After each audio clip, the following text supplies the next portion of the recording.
அனைவருக்கும் ஆசீர்வாதமான காலை வணக்கம். இந்த நாளை உங்களை சந்திப்பதில் மிக மகிழ்ச்சி அடைகிறேன். இன்று நாங்கள் தியானிக்க போகிற வேத பகுதியானது ஆதியாகமம் 35வது அதிகாரத்திலே நாங்கள் தியானிக்க போகிறோம். எல்லோருக்கும் நேற்றைய தினத்திலே நீங்கள் எல்லோரும் தேவனுடைய உயிர்த்தெழுதலை கொண்டாடி இருப்பீர்கள். அது தேவனுடைய உயிர்த்தெழுதலை நம்பிக்கை எங்களுக்கு கொடுத்திருக்கிறது. அதே போல இந்த நாளையும் நான் உங்களை தைரியப்படுத்த விரும்புகிறேன்.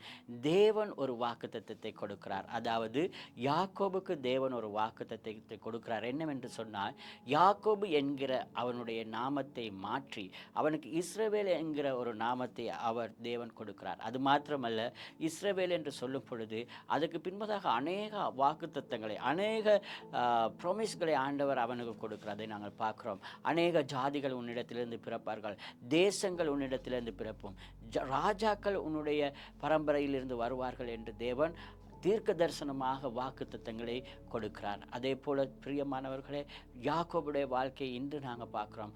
அவரை நாங்கள் இஸ்ரவேல் என்று தான் நாங்கள் அழைக்க வேண்டும். அவர் இனிமேலும் யாக்கோபு என்று அழைக்கப்படாமல் அவன் இஸ்ரவேல் என்று அழைக்கப்படுவான் என்று தேவன் அவனை பார்த்து அந்த இடத்திலே கூறுகிறார். எனவே பிரியமானவர்களே, தேவன் உங்களுடையும் என்னுடைய வாழ்க்கையை மாற்றும் போகிற ஒரு சந்தர்ப்பம் இன்ற நாளாக இருக்கலாம். ஏன் சொன்னால், நேற்றைய தினத்தில் தேவன் உயிர்த்தெழுந்த அந்த நாளை கொண்டாடினோம். எங்களுடைய வாழ்க்கையும் இன்று ஒரு உயிர்த்தெழுதலோடு கூட ஆரம்பிக்கப் போகிறது. புதிய நாமம், புதிய வாக்குத்தத்தம், புதிய ஆசீர்வாதங்களை தேவன் உங்களுடைய வாழ்க்கையிலே கொடுக்கிறார். புதிய ஒரு ஆரம்பத்தை கொடுக்கிறார். இன்றைய நாளிலே கர்த்தர் தாமே உங்களை ஆசீர்வதிப்பாராக. ஆமென்.